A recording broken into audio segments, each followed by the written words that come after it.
2000 он нэг улсын их сургуулийн судалгааны өрөөнд дэд профессор Яку яг робот шиг сууж ажиллаж байна.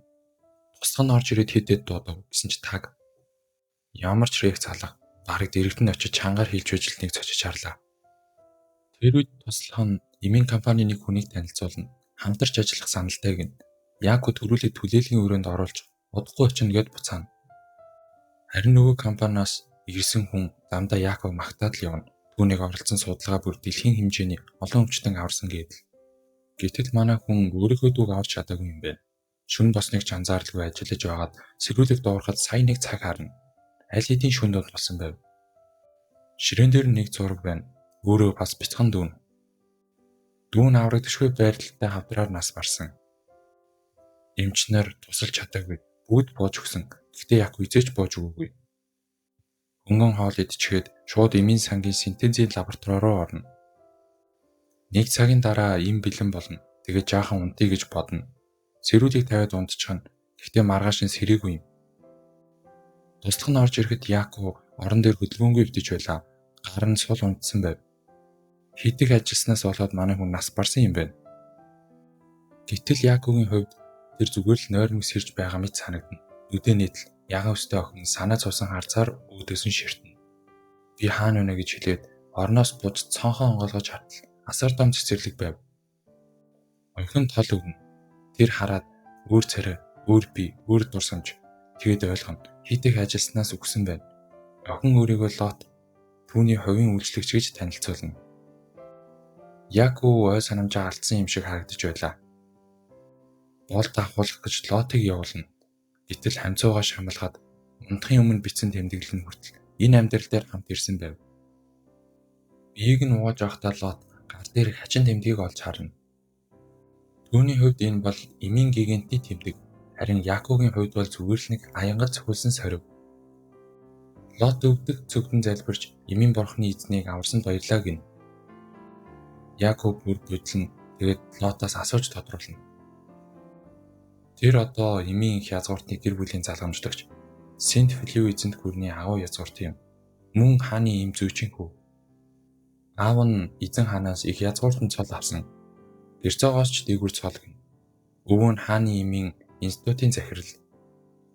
Лот түүнийг ханан дэлгүүртэй хөргүүдийн өмнө дагуулж очив. Голын зураг дээр аав Бруно, баруун талд нь ээж Беатрис, дүү Бланш байв. Зүүн талд гадаад дэлхийн шилдэг эмзүү их сургуульд суралцаж буй анх Пал. Бруно хоёр хүүдээ маш их найддаг. Нэг нь эрдэмт сууж, нөгөө нь бурханлаг ивэлтэй. Гэхдээ Яку бурхан ивэл гэдгийг юу ойлгохгүй байв. Шидүү гэж дотроо бодно. Лот айн хэрв Яку шидээ ашиглаж чадахгүй бол язгууртны эрхээ асууж магадгүй гэж Яку санаа зовно. Өрөөндөө очиод туршин усны шинж чанарыг төсөөлөх хэрэгтэй гин. Манай хүн шууд усны молекулын бүтцийг бодчихно. Генет гар дээрх тэмдэг гэрэлтээд алган дээр нь ус бий болчихов. Өөрөө хүртэл зочин би үнийг бүтээчгүй гэдэл. Зогсож чадахгүй болохоор цонхоор асгаж байж л нэгэм зогсооно.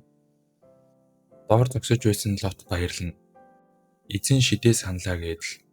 Яку өрөөндөө буцаж орж анализ хийж хэлнэ. Усны бүтцийг бодоход л гарч ирж байна. Тэгвэл өөр зүйл гэж бодно.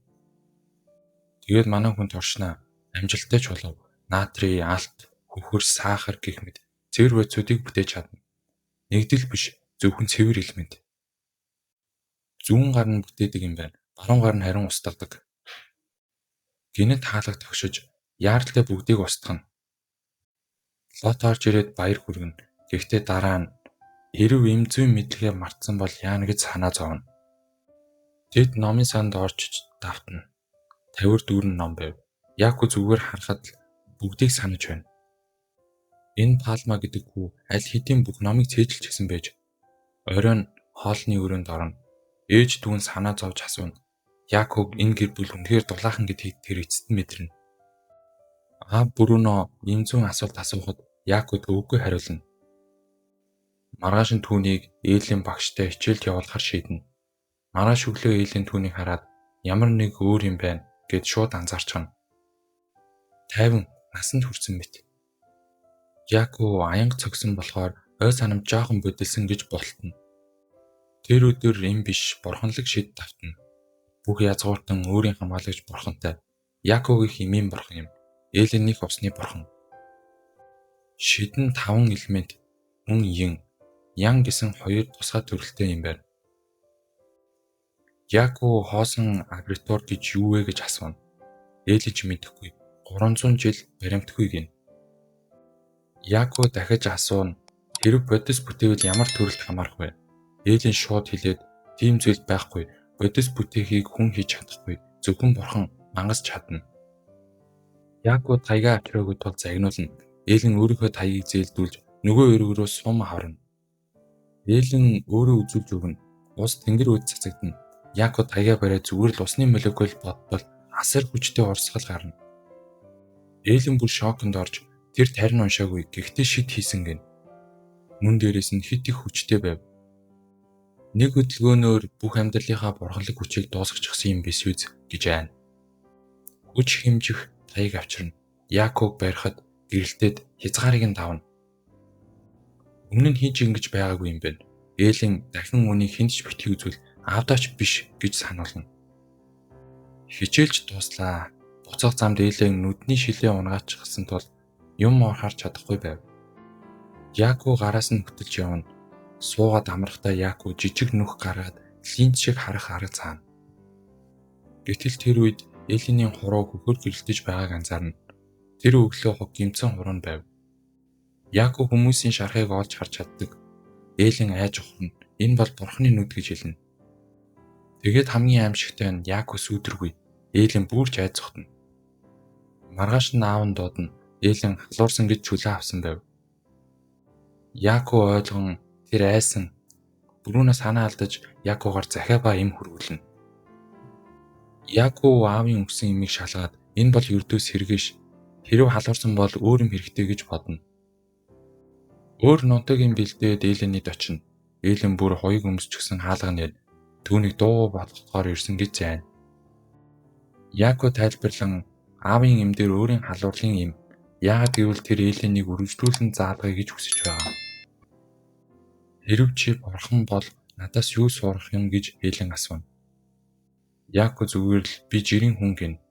Шид бол дамжиж ирдэг мэдлэг ном байхгүй. Хяналт түүхэж мөн аюултай.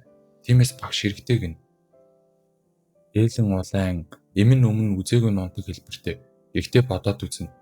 Эмийн бурхан биш. Маргааш нь буцаж ирнэ. Хоёртаач энэ удаа айснаас биш хамгаалттай юм. Хичээл хийхдээ бүр аюулгүй байхын тулд эзгүй амрал руу явна.